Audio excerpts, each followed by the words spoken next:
The warm evening air of Havana settles like a silk shawl over the city, gently softening the corners of its ornate buildings and swaying palms. The sun dips low over the Caribbean, casting long shadows that dance across cobbled plazas and pastel walls. From open windows, the distant strum of a guitar rises, mixing with the aroma of sweet tobacco, sea salt, and simmering spices that whisper stories of the island's soul. In Old Havana, time doesn't hurry. The rhythm of life moves with the breeze, flowing from one weathered balcony to another, weaving through arcades of colonial arches, and curling under the tires of slow-gliding vintage cars. Here the buildings seem to exhale with each twilight, peeling paint and wrought-iron railings aglow in the last golden light, offering a quiet kind of poetry for those willing to walk slowly enough to hear it. This story invites a peaceful journey into Havana's most enchanting corners, from flower-filled courtyards and candle-lit cafes to the soft hum of music echoing through time-worn streets. Every chapter will lull you deeper into stillness. Let the city's charm unfold gently as night falls and drift into rest, carried by the rhythm of Cuba's timeless heart. Welcome to Bedtime Travel Stories, where soothing tales and gentle narrations take you on a tranquil journey through the world's most enchanting places, right from the comfort of your bed. Unwind and travel with us as we explore the globe one story at a time, helping you relax and drift into a peaceful sleep.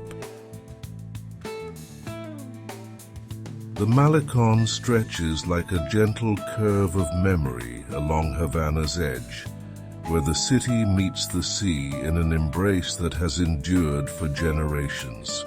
As dusk settles, the once blazing sunlight cools to a golden hush, casting long, painterly shadows across the weathered stone of the seawall. The Atlantic stirs below, brushing against the rocks with a rhythm that has no urgency, only grace. Here, the day's last light is not something to be rushed or chased.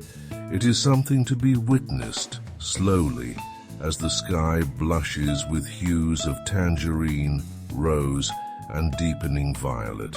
Time seems to soften at the edges as the sun lingers just above the horizon, as if reluctant to let go. People begin to arrive without ceremony, drawn by a quiet pull, as they have every evening for years. A man and woman in their 70s walk hand in hand, their steps unhurried, their silence companionable. He carries a walking stick carved with a worn spiral pattern. She carries a small purse filled with peanuts and peppermint candies, which she shares with passing children.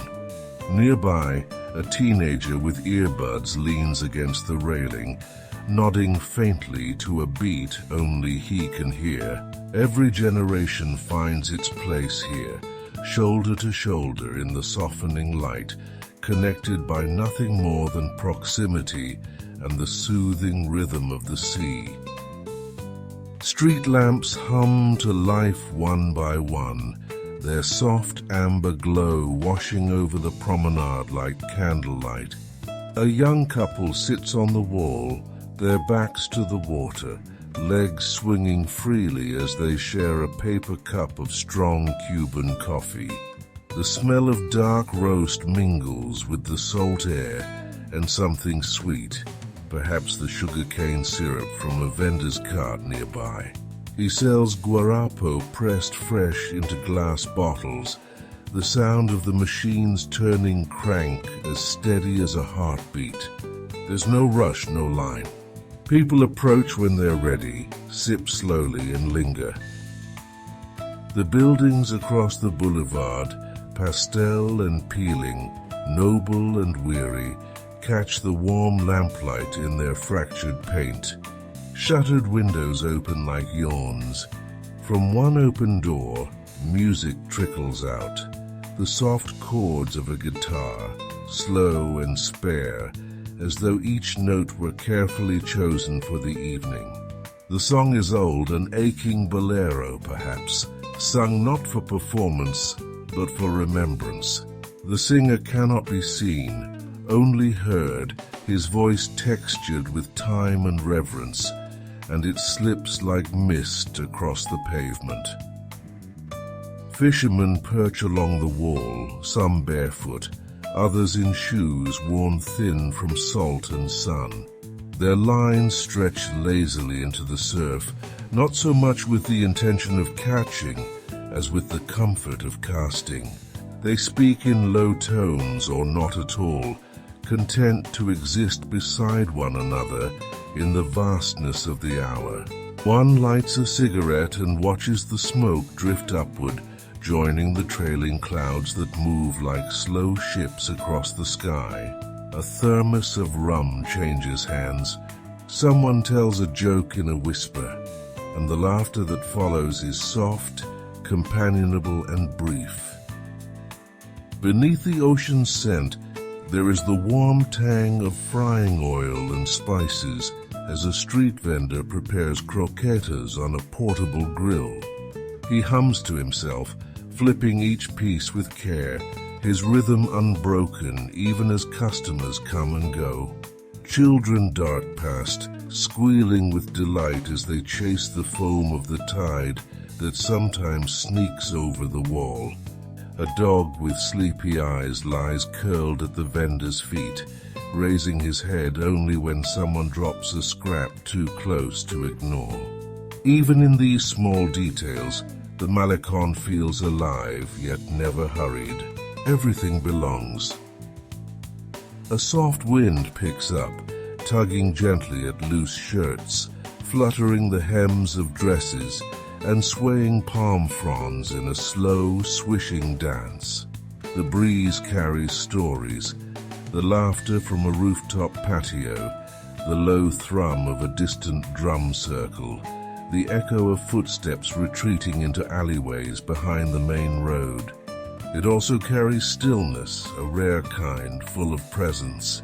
For all the motion around, the moment feels suspended, as if the entire scene had agreed to move a little more slowly than usual, for just a little while longer. Down the boulevard, the headlights of a few vintage Chevrolets pass like sleepy fireflies.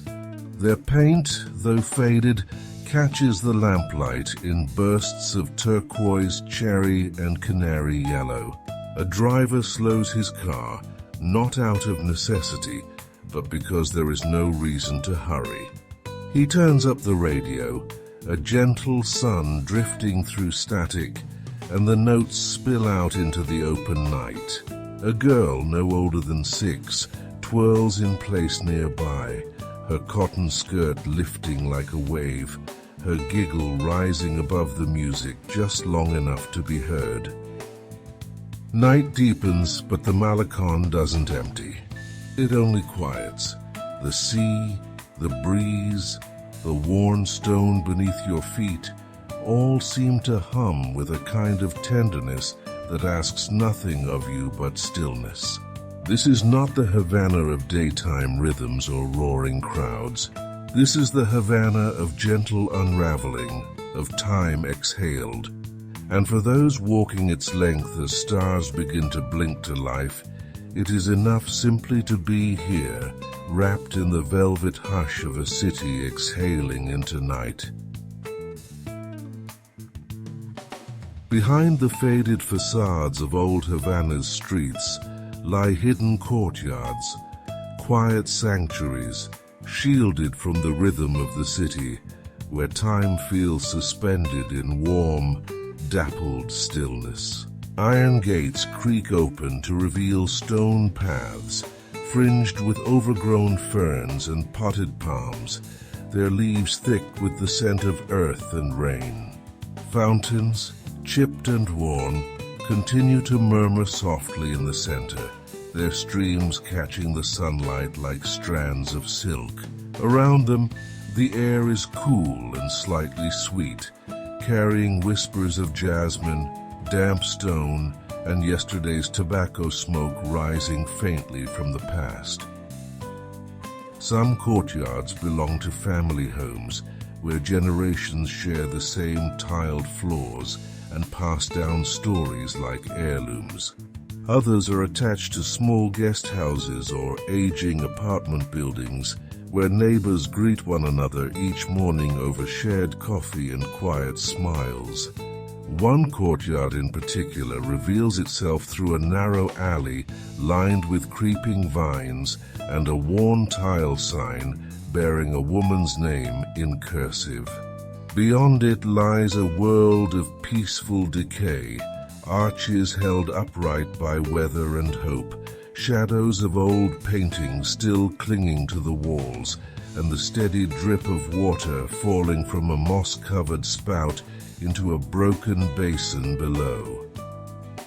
Laundry hangs between balconies above, its sway adding a gentle rhythm to the silence. White cotton shirts, floral bed sheets, and a child's red shorts wave in the breeze like flags of ordinary life. A calico cat naps on a low wall beside a weathered bench, unbothered by the footsteps of visitors. The bench is flaked with teal paint, softened at the edges by time, and holds the warmth of the afternoon sun. A small wooden table sits beside it, with a single ceramic cup and a sprig of mint resting atop a coaster made from an old cigar box lid. In one corner of the courtyard, a woman tends to her plants with the care of a curator, restoring a forgotten masterpiece. Her hands are lined but steady, her touch gentle as she pinches off spent blooms and adjusts ceramic pots. She wears a simple dress, faded from years of sunlight, and hums an old folk tune, something lilting and soft that matches the mood of the space. Around her feet, marigolds and begonias bloom defiantly in rusty cans and repurposed paint buckets, their colors vibrant against the soft grays and greens of the shaded walls. An open window above releases the faint sound of a radio playing a danzon, its melody drifting down like a memory come to visit. The tune is slow and sweeping, carried by violins and a steady beat that echoes faintly against the courtyard tiles. It becomes part of the place, part of the moment, just as the light becomes shadow and the shadow becomes silence. Everything blends in these quiet courtyards, the past with the present, the real with the imagined, the living with the lingering. Not far from the garden center, a cracked tile mosaic catches the eye. Once part of a mural, it now depicts only a fragment of a scene, a violin, a hand, perhaps the edge of a woman's face, but it holds its own quiet dignity, embedded in the courtyard wall like a memory too stubborn to fade.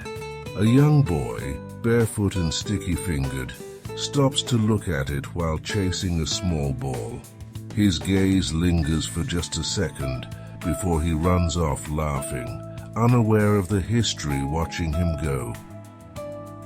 As evening approaches, the golden light returns, slipping between iron railings and through banana leaves with painterly ease. The plants seem to glow from within, and the cracked stone beneath them gathers warmth like a memory stored for the coming night. The courtyard smells now of ripening mangoes, of worn wood and warm dust. Someone sets a table for dinner, just one plate, one fork, and a cloth napkin folded with care. A candle is lit, and in that moment everything is still. The echoes of footsteps outside fade, and the courtyard draws a long, slow breath. Havana shows another of its faces, not the vibrant performer of the plazas or the dreamy sentinel of the sea, but the keeper of quiet joys, of private spaces where the city leans in and rests.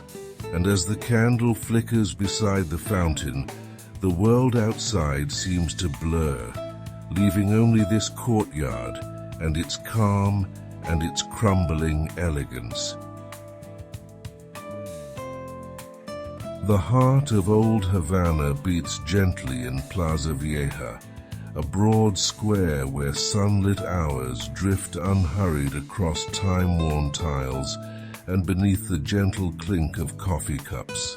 By mid-morning, the plaza is already awake, its arcades humming with the soft shuffle of footsteps and the rustle of linen tablecloths in the breeze.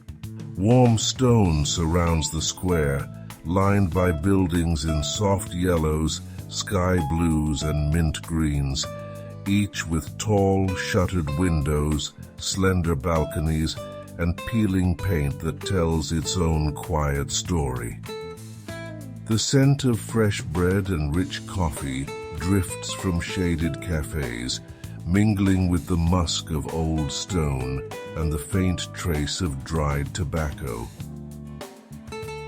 A waiter in a white guayabera shirt and straw hat arranges chairs with the quiet precision of someone who has done this each morning for years.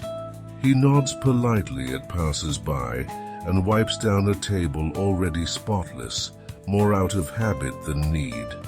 At one end of the plaza, children from a nearby school chase each other with laughter, their uniforms fluttering as they weave around the feet of tourists and locals alike. Their joy bounces off the stone facades like birdsong, making even the oldest buildings feel lighter.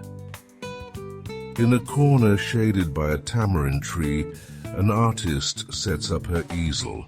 She is middle-aged, her long gray-streaked hair tied loosely behind her.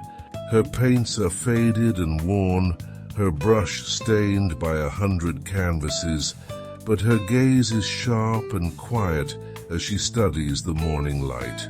She works slowly with great care, capturing not just the shapes of buildings, but the way they lean together, the way the plaza breathes. On her small table beside the easel sits a jar of turpentine, a cup of café cubano, and a folded cloth painted with old smears of color. Near the center of the square stands an old stone fountain, dry in the dry season, but still proud. Pigeons cluster around its rim, bobbing and cooing, unbothered by the movements of people. A young man with a guitar sits on its edge, strumming lazily, humming softly in time with his own rhythm. He does not ask for money. His case remains closed. His music is for the space, for the sun, for the pigeons and the painter and the waiter with the straw hat. It drifts upward like steam from a teacup, delicate and warm. Just beyond the fountain, a small bookstall unfolds beneath a canopy striped in white and faded red. Its vendor, a wiry man with deep smile lines and a voice like rusted velvet, offers old Spanish novels, handmade poetry collections, and glossy postcards curled at the corners. He gestures with dramatic flair, speaking softly but with wide eyes, as if every book were a treasure just waiting to be understood. A tourist buys a dog-eared anthology of Marti and is gifted a bookmark made from pressed bougainvillea petals.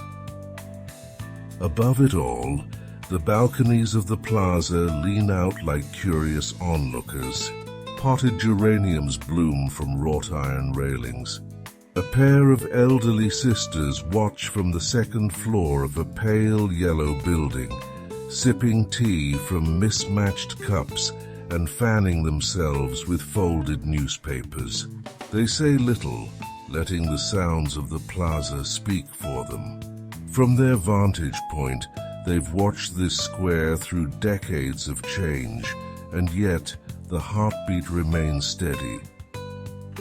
As the sun climbs higher, the light sharpens, but the mood remains gentle. Ice clinks into glasses. A man sets up a chessboard beneath the colonnade, hoping someone will take the other side. The cobblestones beneath the feet warm slowly, holding the heat like memory, never in a rush to let go. Laughter rises from a passing tour group. A breeze stirs a napkin. A bell chimes softly from a distant tower. And still the plaza lingers. It doesn't move forward or backward. It simply exists in the golden lull of morning, offering a quiet place for life to unfold, unpolished, unhurried, and utterly alive. Not far from the city's quieter streets lies a building with tall shutters and a hand-painted sign above the door that reads, Fábrica de Tabacos. The air outside is already rich with the scent of warm earth and aged leaves, a deep and slightly spicy aroma that seems to cling to the brick like perfume to fabric. Inside, the atmosphere is cooler, dimmer, and quieter than the busy streets. Filtered sunlight slips through the high windows in golden shafts, casting long shadows across wooden tables and stacks of tobacco leaf bundles. This is not a tourist stop, but a place of craft and care, where generations have folded time into every tightly rolled cigar. The torcedores, or cigar rollers, work in rhythmic silence at long wooden benches.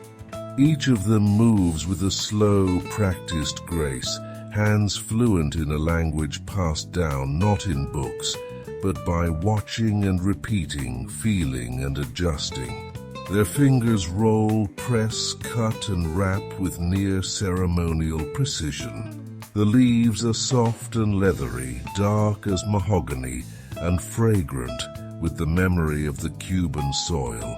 The sound of the work is quiet but rich, a gentle shuffle of leaves, the snip of scissors, the subtle creak of stools adjusting as their occupants lean in closer to their labor. A woman in her 60s with silver streaks pulled back into a low bun inspects the final product with an unhurried eye. Her name is Rosa, and she has worked here since she was a teenager.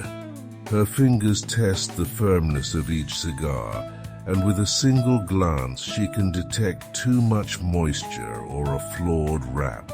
She doesn't speak often, but when she does, her voice is warm and gravelly, laced with laughter and the slow cadence of someone who never rushes their words.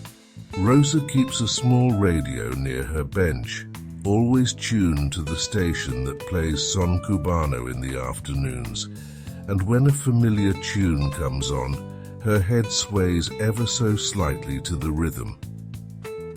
At the front of the room, a man with a rich baritone voice reads aloud from a small wooden pulpit. This tradition, El Lector, is nearly as old as the factory itself. He recites from newspapers, novels, and poetry, his voice steady and expressive, coloring the air with words that drift over the tables like incense. Today it is a serialized novel from the 1950s, a story of love and revolution, punctuated by quiet chuckles and thoughtful nods from the rollers. The lector pauses sometimes for sips of water, then begins again, his voice anchoring the rhythm of the room. Visitors are allowed into a small section of the factory, separated by a rope and guided by a woman named Isabella, who wears a linen dress and speaks in gentle English. She explains the process with care, pointing out the difference between the seco and ligero leaves, the wrapper and the filler. But more than facts, she shares the feeling of the place, the pride, the patience, the dignity. Each cigar, she says, holds time. You can't rush time. It has to be rolled gently, one layer at a time.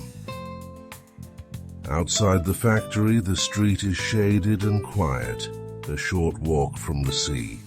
A bench sits beneath a flowering tree, where two men sit with cigars between their fingers and stories between their words. They speak slowly, punctuating their conversation with thoughtful silences and the occasional gesture toward nothing in particular. Their cigars burn evenly, the smoke rising in lazy spirals. One of them wears a Panama hat and scuffed leather sandals. The other carries a notebook filled with sketches and phrases in looping cursive. It's not the cigars alone that make the moment. It's the space they create for being still. As the afternoon wears on, the scent of tobacco deepens, warming in the heat and mingling with the drift of sea air. The smoke does not cling, but lingers softly, fading only when the wind carries it away. The sound of the lector's voice continues in the distance, barely audible now, blending with the gentle rustle of palm fronds and the occasional creak of a bicycle passing on the cobblestones. And in this quiet corner of Havana, where patience is an art and silence is respected, the city shows yet another face, one of care and craft, of voice and story, of hands that do not rush and time that does not press. A single puff of smoke rises into the golden light, then vanishes, and all is calm. Tucked between the old fortifications and the quiet bend of the harbor lies the Jardín de la Maestranza, a garden not grand in scale but rich in atmosphere. As twilight descends, the garden becomes a kind of hush in the city's song, a pause where breath deepens and movement slows. Stone pathways wind through slender palms and fragrant shrubs, their leaves still shimmering from the afternoon heat. In the distance, the faint clink of sails can be heard as small boats return to the marina, their hulls rocking gently in rhythm with the tide. The benches here are simple, wrought iron and weathered wood, each one curved just enough to cradle a weary back or a quiet moment. Couples sit with knees touching and voices low, their laughter soft and close. Others sit alone, eyes lifted toward the sky as the first stars begin to appear. A street lamp flickers to life near the garden's edge, its amber glow falling in golden rings across the pebbled ground, catching in the folds of leaves and the worn brick of nearby walls. A small group of friends gathers near an old saber tree, their voices rising and falling in gentle Spanish. One of them pulls a bottle of rum from a paper bag and pours it slowly into tiny metal cups. They toast the evening not loudly, but with reverence, lifting their cups not only to each other but to the breeze, the garden, and the moment itself. The scent of the rum, rich and dark with caramel and spice, drifts across the path and blends with the faint perfume of blooming night jasmine. Nearby, a man plays a wooden flute, the notes rising like smoke into the cooling air. He sits beneath a lantern hung from a tree branch, his back resting against the trunk, his eyes closed as his fingers dance. The tune is soft, wandering, not quite happy, not quite sad. Something in between, like the hour itself. Children who had played noisily in the daylight now drift past quietly with their parents, eyes wide with sleep and wonder, their footsteps softened by the path. The garden's flowers, so bright under the sun, now take on deeper shades, violet, rust, and shadowed gold. A cluster of hibiscus closes for the night, while the moonflower vines begin to open, delicate and white against the climbing trellis. The scent of fresh bread wafts in from a nearby panaderia, where the night shift has begun its quiet work. The smell mingles with earth and sea air, creating a comforting aroma that seems to settle over everything like a blanket. Farther along the garden path, a wrought iron gate stands slightly ajar. Beyond it lies a small pier, rarely visited at this hour, where a fisherman has taken his spot for the evening. His line disappears into the dark water, and beside him, an old radio plays soft music that echoes just faintly into the garden. He hums along now and then, tapping the wooden railing with a slow, steady beat. The water laps gently below, and above him, the moon begins its slow climb. A woman, older now, but graceful still, walks the garden path with a sketchbook tucked beneath her arm. She pauses often, turning her gaze not toward the monuments or buildings, but to the shadows between things, the way the light pools near the base of a tree, or the way two vines curl together on a wall. She does not draw tonight. She only looks. She walks slowly, not because she is tired, but because she is listening. As night takes hold, the garden remains, not empty, but hushed. A place where the city sighs and settles, where people come not to be seen, but to be still. And in this soft twilight, among the drifting petals and murmuring leaves, Havana offers another moment of grace, simple, quiet, and enough. Nestled inside a repurposed old warehouse along the harbor's edge, the Mercado de San Jose opens its great wooden doors like a treasure chest of Havana's artisanal soul. The moment you step inside, the air changes, thicker with scent, sound, and story. Warm light filters in through high, dusty windows, illuminating row upon row of handmade goods. Vibrant canvases lean against brick columns, woven baskets are stacked like honeycombs, and wooden carvings of saints, roosters, and old American cars line every corner. The smell is a layered perfume of sawdust, varnish, leather, tobacco, and drying paint. Each inhale a new note in a song made of craft. Artists and vendors greet visitors with a smile that is never hurried. Many have been here for decades, watching generations come and go while their stalls remain steady like roots. One stall displays intricate marquetry, small wooden boxes inlaid with precise geometric patterns.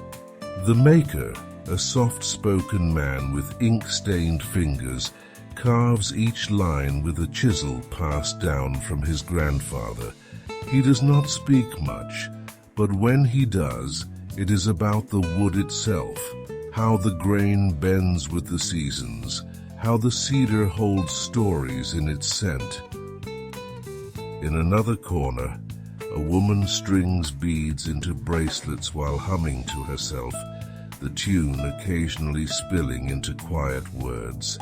Her jewelry features seeds from jungle trees, polished glass, and bits of coral once found on distant shores.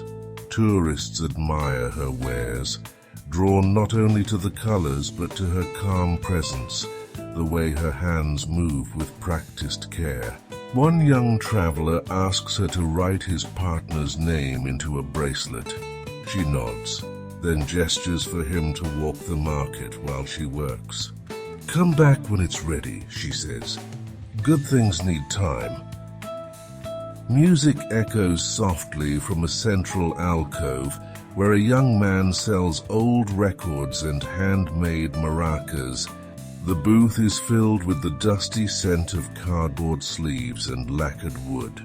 He plays vinyl on a portable turntable, and the notes of Benny Moré and Celia Cruz drift out across the stalls like a thread of memory.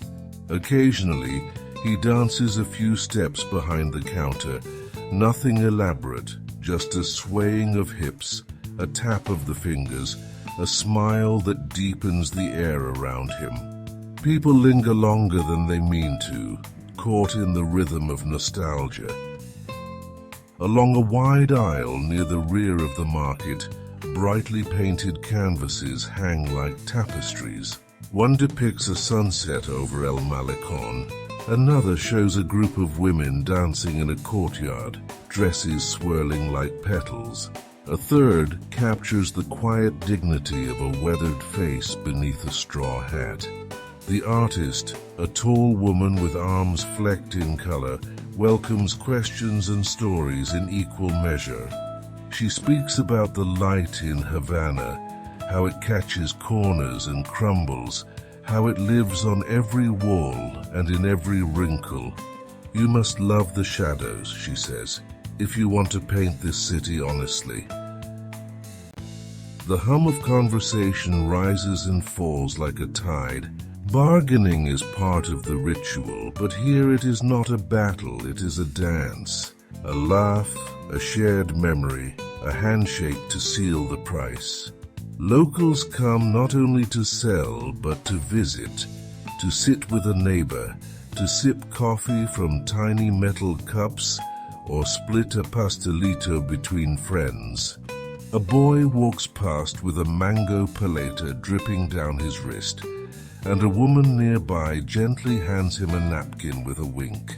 The market breathes like a living thing.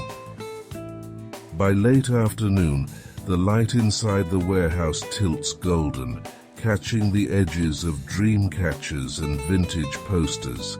A breeze filters in from the harbor through the tall doors, carrying with it the briny scent of salt and a chorus of distant gulls. The musicians begin to pack up. Paintings are wrapped. Necklaces are gathered into velvet cloths, but no one rushes. The day folds slowly like a well-worn canvas, creased, colorful, and beloved. And as the last visitors trickle out and the doors begin to close, the echo of laughter and footsteps still hangs in the air, blending with the faint scent of sawdust and sugar. The market sleeps, but it does not silence. Its spirit lingers, warm and waiting, like a half-finished verse of a song that will pick up again with the next sunrise. Up a narrow staircase with sun-bleached steps and chipped banisters, the door to Hemingway's old room creaks open to reveal a quiet space, high above the hum of the city. Finca Vigia lies farther out in the hills, but here in central Havana, within the faded walls of the Hotel Ambos Mundos, his presence still lingers like the scent of old books and rum-soaked wood. The room is not grand, but it breathes with memory. The typewriter remains on its stand near the window, a sentinel in silence, while the bedspread and desk sit untouched, as if waiting for a restless writer to return. The window opens wide to the rooftops of Old Havana, revealing a view that has likely changed little since Hemingway leaned out with a drink in hand and a story in mind. The city's sounds rise gently, church bells, laughter, a rolling cart on cobblestones, all softened by distance and height. A breeze moves through the curtains, bringing with it the briny perfume of the harbor and the faint, citrusy scent of a freshly peeled naranja agria from the street below. It is easy to imagine him here, scribbling before breakfast, watching the light shift across the tiles. A small tour group passes quietly through the space, their guide speaking in hushed reverence. She points to photographs on the wall. Hemingway with a marlin, with friends, with his beloved cats. She speaks not of the myth, but of the man, how he rose early and walked the streets, how he drank mojitos at La Bodeguita and daiquiris at El Floridita, and how Havana became not just a place he visited, but one he absorbed. Her voice fades as the group moves on, leaving the room empty once more, save for the typewriter and the morning sun. Later that day, at El Floridita, the bar glows in soft, rosy light, filtered through stained glass and bouncing off polished wood. The bartenders wear crisp white jackets and move with a quiet efficiency, their motions part performance, part ritual. A bronze statue of Hemingway leans against the bar's corner, forever watching. Tourists pose beside it, ordering his signature daiquiri, a version with no sugar, heavy on lime, and chilled to perfection. The drink is tart and clean, leaving a kiss of frost on the lips and a whisper of grapefruit on the breath.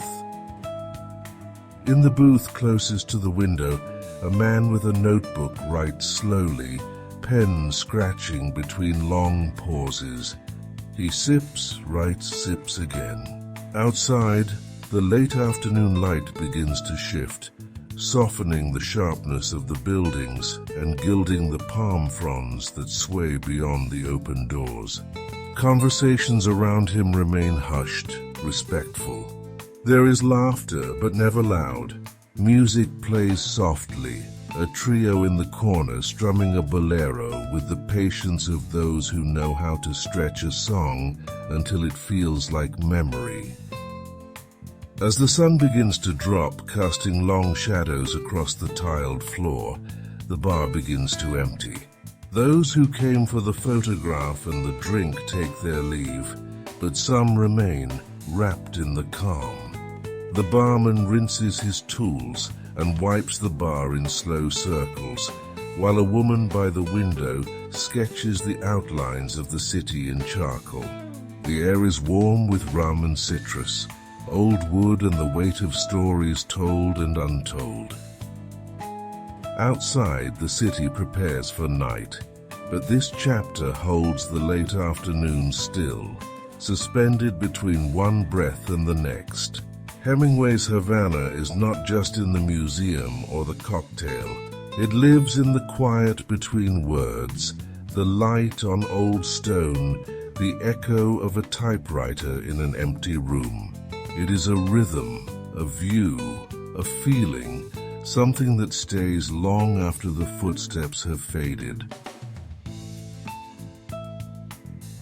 As the sun sinks below the horizon, Havana's Vedado district begins to glow, not with the boisterousness of festivals or the clamor of crowds, but with a kind of quiet elegance. The wide avenues, lined with tall ceiba trees and graceful old mansions, stretch beneath a violet sky just beginning to shimmer with stars. Here, the pulse of the city slows once more. The noise softens, replaced by the low purr of classic cars, the echo of heels on marble, and the occasional murmur of conversation carried through open windows. The architecture in Vedado speaks softly of former grandeur. Mansions with curling staircases and Moorish arches stand beside quiet cafes and modernist relics from the 1950s. Some buildings gleam with restoration, others are draped in vines and time, but all are softened in the golden hour, bathed in lamplight and mystery.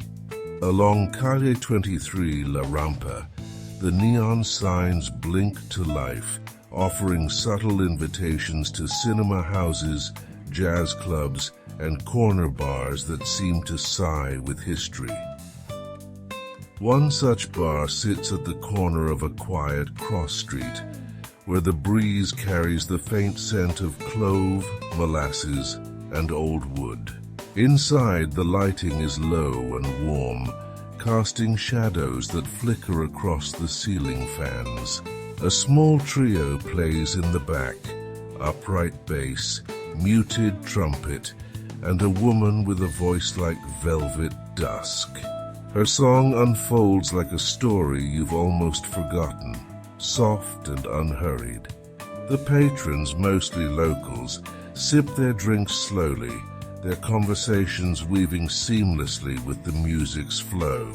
There is no rush here, only rhythm. Nearby, in a narrow building with a wrought iron gate, a private gallery opens for the evening. Paintings in hues of terracotta and sea glass hang against exposed stone walls, their textures catching the lamplight like secrets. The artist, a man in his 70s with silver curls and paint-splattered shoes, speaks to visitors in a tone as gentle as the breeze outside.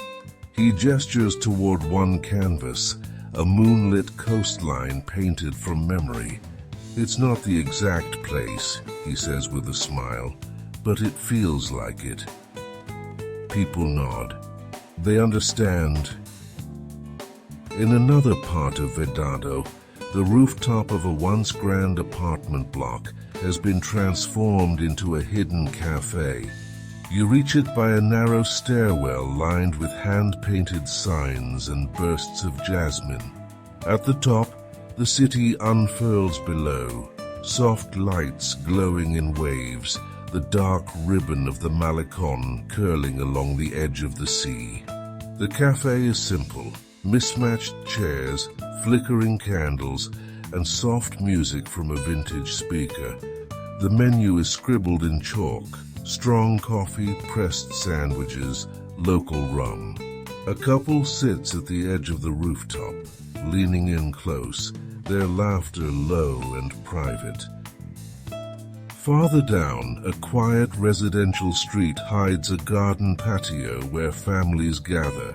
Children doze in hammocks strung between mango trees, while elders play dominoes under a string of bare light bulbs. The clack of the tiles is sharp but unintrusive, a familiar beat that joins the chorus of crickets and soft laughter. A woman in an apron carries a tray of fresh guava pastries from the kitchen, their sweetness trailing behind her in warm air.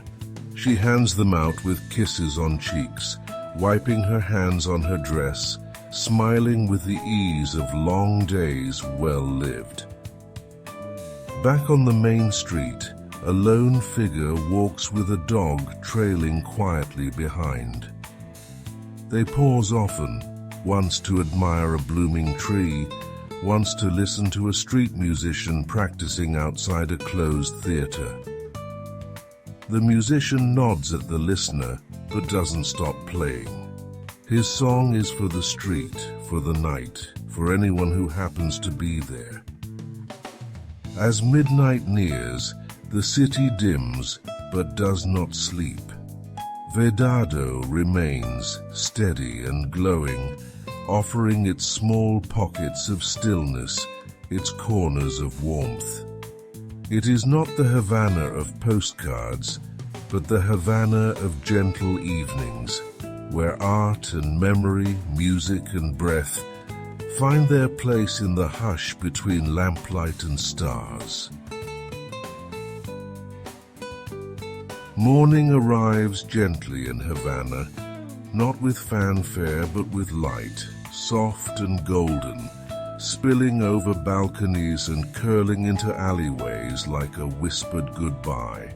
Down at the far end of the Malecón, where the sea wraps around the city's curve, the streets are quiet, damp with the last of the night's coolness. Fishermen ready their boats, casting slow silhouettes against the brightening horizon, while gulls wheel lazily above, their cries thin and distant. The city stretches, breathes and stirs, but without urgency.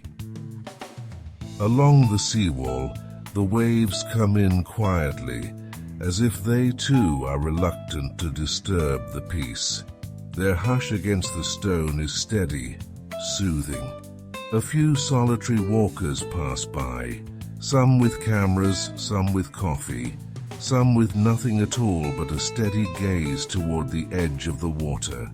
Among them is an elderly woman with a folded chair who sets it down facing the waves. She doesn't speak. She simply sits and listens, as if the sea were reading her a story she already knows by heart. Farther down, a small cafe opens its shutters to the breeze. The tables are modest, the chairs wooden and worn, but the scent of café con leche and warm bread fills the air like a lullaby. A young server arranges fresh flowers into glass jars, hibiscus, bougainvillea, and a few sprigs of mint. Patrons arrive slowly, some with books, others in pairs, speaking softly between sips. There's no rush, no need to finish. Here, breakfast stretches like the tide, gentle, reflective, and full of space. Just across the street, a mural covers the side of an old building, colors faded by salt and sun, but still full of life. It shows a dancing figure mid-motion, arms outstretched toward the sky, surrounded by stars and waves and a swirl of musical notes. A small plaque reads, "Para que no se olvide," so it won't be forgotten.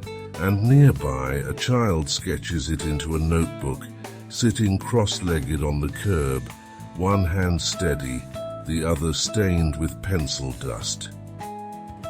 As the sun rises higher, the buildings begin to shimmer in the growing warmth. Laundry stirs on lines above, and the city starts to move again, gently shaking off the hush of early morning. But here, along the Malecón's quieter edge, the calm holds a little longer. The rhythm of Havana remains soft, unforced. There's a sense of holding on for just a little longer to the stillness before the day unfolds. A man with a guitar arrives and sits on the wall, not to perform, but simply to play. His melody is slow and simple, a lullaby for the departing, or perhaps a welcome for the arriving. It's hard to tell. He doesn't sing, but the notes speak all the same. They carry the taste of rum and sea air, of laughter, of longing, of a place both vibrant and forgiving, a place that stays with you, even when you've gone. And then, as if in answer, a breeze picks up, a final soft gesture from the sea. It tousles hair, lifts the edge of a tablecloth, sends a single napkin skittering down the promenade. The old woman by the water folds her chair. The child closes their sketchbook. The man with the guitar strums one last chord and smiles to himself, as though the morning has told him something he already knew. Havana, in this early hour, does not say goodbye. It only offers this, a stillness to carry with you, a rhythm to remember, a whisper of salt and sunlight, a farewell shaped like a beginning.